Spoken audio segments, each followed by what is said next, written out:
All right, let's talk about AI and your career. There is so much noise out there, right? So today, we're going to cut right through all of that. Forget the hype, forget the panic. We're going to lay out a real, actionable strategy for how you can do more than just survive with AI. We're talking about how you can actually thrive. Okay, so let's just jump right in. I mean, you've seen this, right? Every single week, it feels like there's some new headline screaming about how AI is coming to steal all the jobs. It's this constant drumbeat that algorithms are going to make us all obsolete. And, it's a really powerful story. And frankly, it's a little scary. And that really gets to the core of the anxiety, doesn't it? Will algorithms make us obsolete? It's a totally valid question to ask. But here's what I want you to think about. What if that whole fear-based narrative, the one that gets all the attention, what if it's only half the story?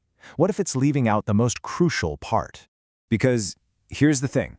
While all that doom and gloom is going on, there's actually another movement happening, kind of bubbling up under the surface, a really different one.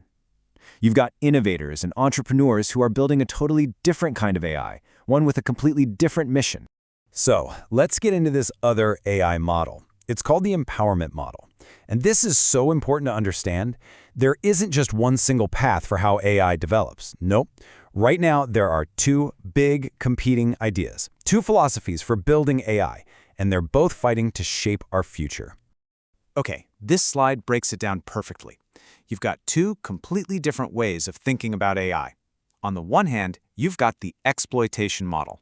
Now, this is the one that gets all the headlines. It basically looks at human ability, your ability, and sees it as a cost that needs to be cut. It's literally designed to replace you. But then, on the other hand, you have the empowerment model. And this philosophy, it's the total opposite. It sees human ability as our greatest asset. So it's not designed to replace you, it's designed to give you superpowers, to augment what you can do. And look, this isn't just some nice-sounding theory. Let's talk about some real-world examples.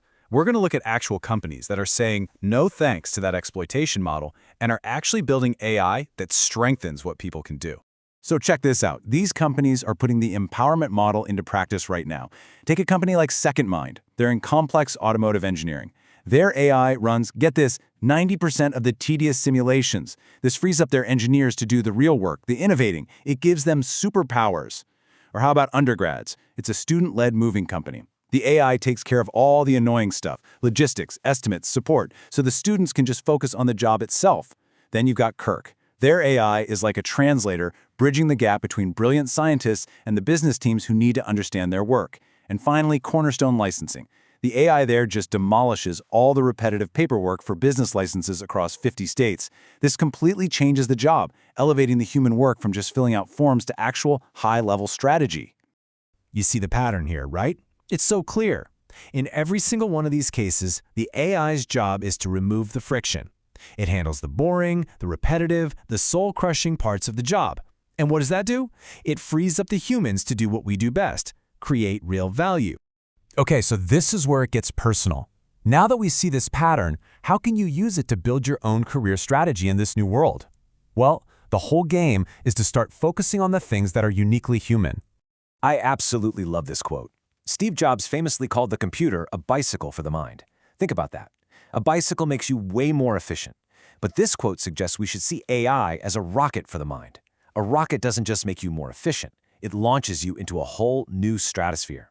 That's the mindset shift right there. It's not about competing against AI. It's about strapping on a rocket to amplify our best human skills.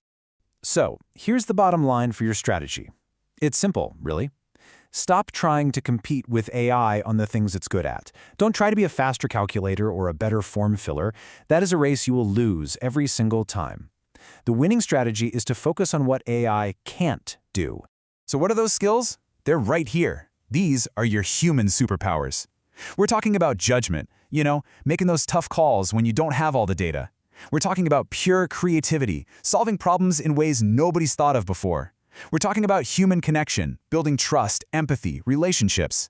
And of course, complex problem solving, navigating all that messy, ambiguous stuff. Think back to those companies. The SecondMind engineers are using their judgment and creativity. The Kirk team is all about human connection. The folks at Cornerstone are now masters of complex problem solving. See? When AI handles the grunt work, these skills become exponentially more valuable. This is where you put your energy. Okay, let's zoom out for a second, because this is bigger than just your personal career. This is about the future we're all building together. We're really at a fork in the road, and the choices we make right now, as the people who build this stuff, who use this stuff, who work with this stuff, are going to decide which one of those AI philosophies actually wins out. So what can we actually do? It boils down to two really simple but powerful actions. First, for yourself in your own job, actively choose the AI that gives you those superpowers. Choose the tools that make you more capable, not the ones that make you more dependent. And second, with your time and your money, build and support the companies that are on the right side of this, the ones who are trying to create jobs and make work better, not just destroy them. You know, at the end of the day, the entrepreneurs who really get this difference, the difference between exploitation and empowerment, they're the ones who are going to define the next 10 years, no doubt about it. But it also comes down to us, to you. The choice isn't just about what gets built out there in the world, it's about what you choose to bring into your own life. So the final question I want to leave you with is a personal one. Which AI will you choose to make you more capable?